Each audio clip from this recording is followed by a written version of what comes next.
আসসালামু আলাইকুম। আপনারা আছেন ড্রিম স্কুলের সাথে। বাংলা সাহিত্য থেকে বিভিন্ন পরীক্ষায় আসা গুরুত্বপূর্ণ প্রশ্নসমূহের আজকের দ্বিতীয় পর্ব। ভারতচন্দ্রের প্রধান দুটি কাব্য অন্নদামঙ্গল, সত্যপীরের পাঁচালী। মহারাজ কৃষ্ণচন্দ্রের আদেশে ১৭৫২ সালে ভারতচন্দ্র অন্নদামঙ্গল কাব্য রচনা করেন। ভরসট পরগনার পান্ডুয়া গ্রামে জন্মগ্রহণ করেন ভারতচন্দ্র রায়গণাকর।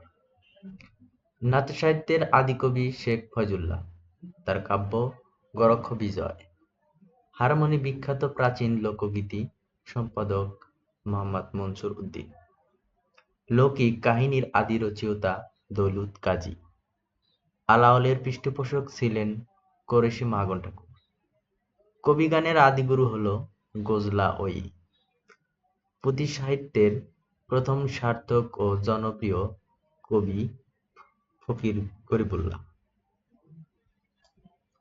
তার রচিত পুঁথি আমির হামজা জঙ্গনামা। টপ্পা গানের জনক হল নিধুবাবু বা রামনিধি গুপ্ত। টপ্পা গান থেকেই আধুনিক গীতিকবিতার সূচনা হয়েছে। পাঁচালী গানের কবি ছিলেন দাশরথী রায়।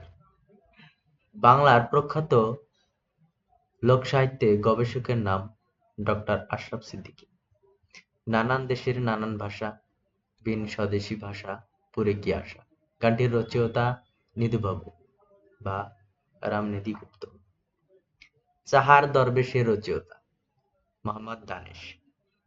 মরসিয়া সাহিত্যের একজন হিন্দু কবি রাধারামন গোপ। তার গ্রন্থ ইমামগণের কেচ্ছা আফতনামা। গোপীচন্দ্রের সন্ন্যাসের রচয়িতা শুকুর মাহমুদের। কবিওয়ালা ও শায়েরের উদ্ভব ঘটে ১৮ শতকের শেষার্ধে ও ১৯ শতকের প্রথমার্ধে। শাক্ত পদাবলীর আদি ও শ্রেষ্ঠ কবি ছিলেন রামপ্রসাদ সেন। রামপ্রসাদের গান শুনে অভিভূত হয়েছিলেন সিরাজউদ্দৌলা। রামপ্রসাদ কে ছিলেন কবিরঞ্জন উপাধি দিয়েছেন রাজা কৃষ্ণচন্দ্র। আমি কি দুঃখরে ডরাই, কে বলেছে? এটি বলেছিলেন রামপ্রসাদ সেন। সৈয়দ সুলতান নবী বংশ রচনা করেছেন পার্সি কাব্য কাসাসুল আম্বিয়া অনুসারে। বাংলা সাহিত্যের ইতিহাস বিষয়ক প্রথম গ্রন্থ বঙ্গভাষা ও সাহিত্য, এটি রচনা করেছিলেন দীনেশচন্দ্র সেন ১৮৯৬ সালে। অংশ শব্দের অর্থ হচ্ছে স্কন্ধ বা কাঁধ। পদ জানা নেই, এটি রচনা করেছেন শামসুদ্দিন আবুল কালাম। মুসলিম কবি কায়কোবাদের গীতিকাব্য অশ্রুমালা, এটি প্রকাশিত হয় ১৮৯৫ সালে। ৫২'র কলির এক গলি, এটি রচনা করেন রাবিয়া খাতুন উপন্যাস একটি। যা হবে এক কথায় উত্তর ভাবি।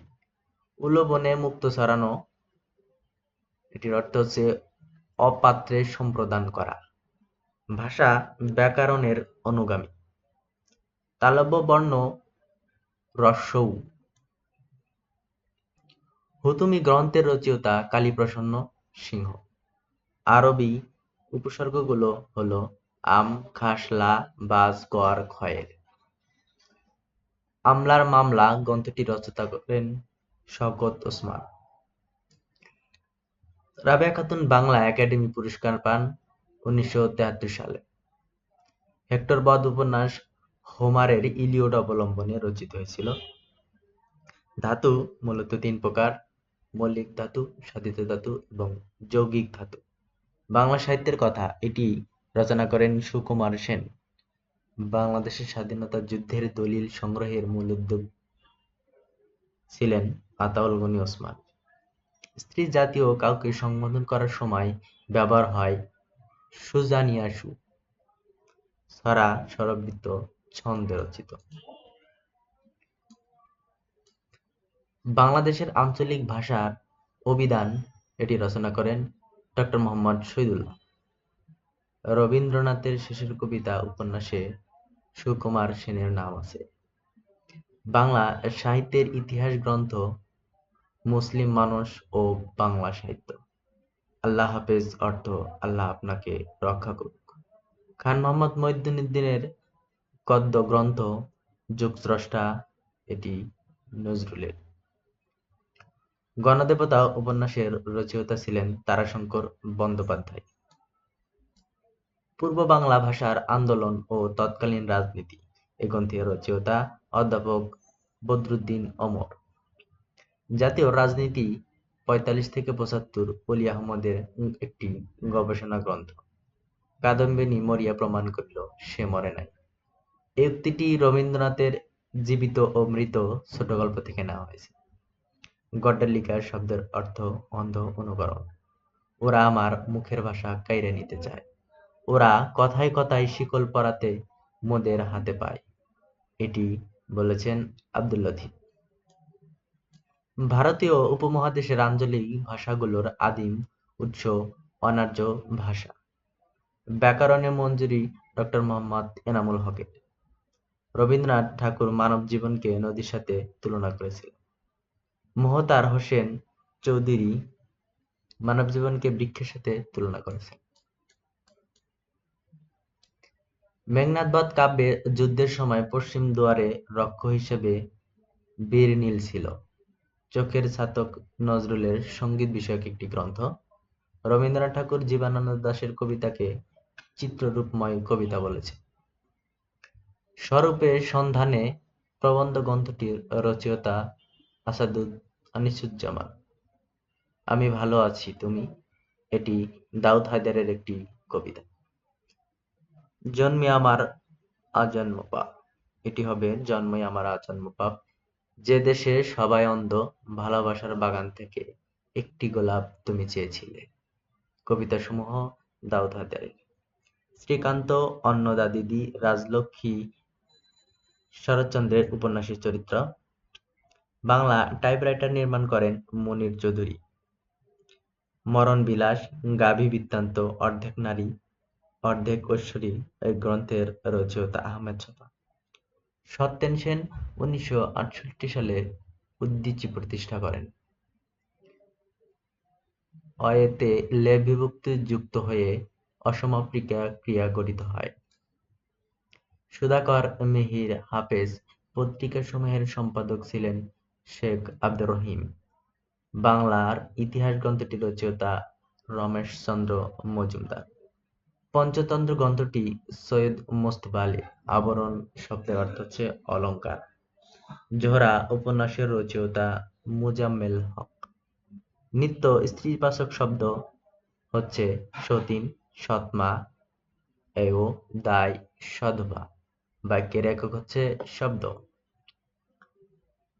কায়িকবাদের প্রথম কাব্যগ্রন্থ ছিল বিরহ বিলাপ। চিন্তান্তরঙ্গিনী, বীরবাহু, ছায়াময়ী, দশম বিদ্যা এগুলো হেমচন্দ্র বন্দ্যোপাধ্যায়ের কাব্যগ্রন্থ। সুন্দর হে, দাও দাও সুন্দর জীবন, এইটি রচনা করেছিলেন শেখ ফজলুল করিম। ২০ শতকের মেয়ে উপন্যাসের রচয়িতা ডক্টর নীলিমা ইব্রাহিম। সেমিকোলন বাক্যের মধ্যকার বিরতিকাল নির্দেশ করে। বাক্যে কমা অপেক্ষা বেশি বিরতি প্রয়োজন হলে সেমিকোলন ব্যবহার করা হয়। ইংরেজি প্রিফিক্স শব্দকে বাংলায় উপসর্গ বলা হয়। ট-বর্গীয় শব্দের আগে তৎসম শব্দ ন বসে। হুতুম প্যাঁচার নকশা, এটি হচ্ছে কালীপ্রসন্নের একটি রাম্য রচনা। এক সাগরে রক্তের বিনিময়ে মোরা একটি ফুলকে বাঁচাবো বলে যুদ্ধ করি, গান দুটির রচয়িতা গোবিন্দ হাওলাদার। ভারতীয় পত্রিকার সম্পাদনা করতেন স্বর্ণকুমারী দেবী। আনন্দ বেদনার কাব্য হুমায়ুন আহমেদের রচিত একটি উপন্যাস। বাংলা বাক্যের শেষে ব্যবহৃত হয় এমন বিরামচিহ্ন ৪টি। রাজা যায় রাজা আসে কাব্যের রচয়িতা আবুল হাসান। বাংলার মাটি বাংলার জল, এটি নির্মলেন্দু গুণের একটি কাব্যগ্রন্থ। মাইকেল মধুসূদন দত্তকে দত্তকুলব্ধ কবি বলা হয়। চাল না চুলো, ঢেঁকি না কুলো, নিতান্ত গরিব, আজ খেলে কাল নাই। অনাথ শব্দের স্ত্রীলিঙ্গ অনাথা। টি.এস. ইলিয়টের কবিতার অনুবাদক ছিলেন রবীন্দ্রনাথ। রবীন্দ্রনাথই প্রথম টি.এস. ইলিয়টের কবিতা অনুবাদ করেন। এরপরে বিষ্ণু দে এবং পরবর্তীতে বুদ্ধদেব বসুও টি.এস. ইলিয়টের কবিতা অনুবাদ করেন। সীতারাম বঙ্কিমচন্দ্রের রাজনৈতিক উপন্যাস। নিখিলেশ ও বিমলা এটি রবীন্দ্রনাথ ঠাকুরের ঘরে বাইরে উপন্যাসের চরিত্র। ভেজাল সুকান্ত ভট্টাচার্য রচিত বিখ্যাত কবিতা। বেতাল পঞ্চবিংশতি হিন্দি বৈতাল বিশ্বাসীর অনুবাদ।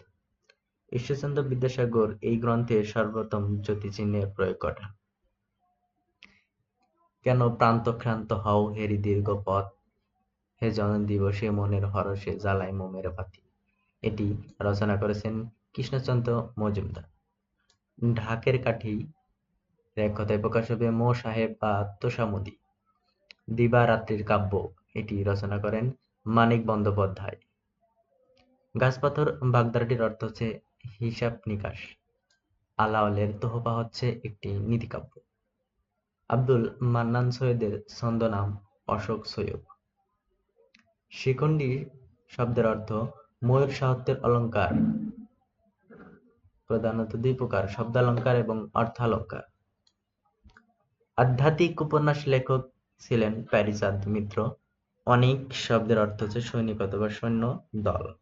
পূর্বাশা পত্রিকার সম্পাদক ছিলেন সঞ্জয় ভট্টাচার্য। বাংলা কথা ভাষার আদি গ্রন্থ কৃপাশাস্ত্রের অর্থভেদ। বাংলা ভাষার প্রথম সমসাময়িক দিগদর্শন 1818 সালে প্রচার করা হয়। কলকাতায় প্রথম রঙ্গমঞ্চ তৈরি হয় 1753 সালে। সহজিয়া হলো সহজমানপন্থী অর্থাৎ স্বদেহ-কেন্দ্রিক সহজপন্থাই সাধন।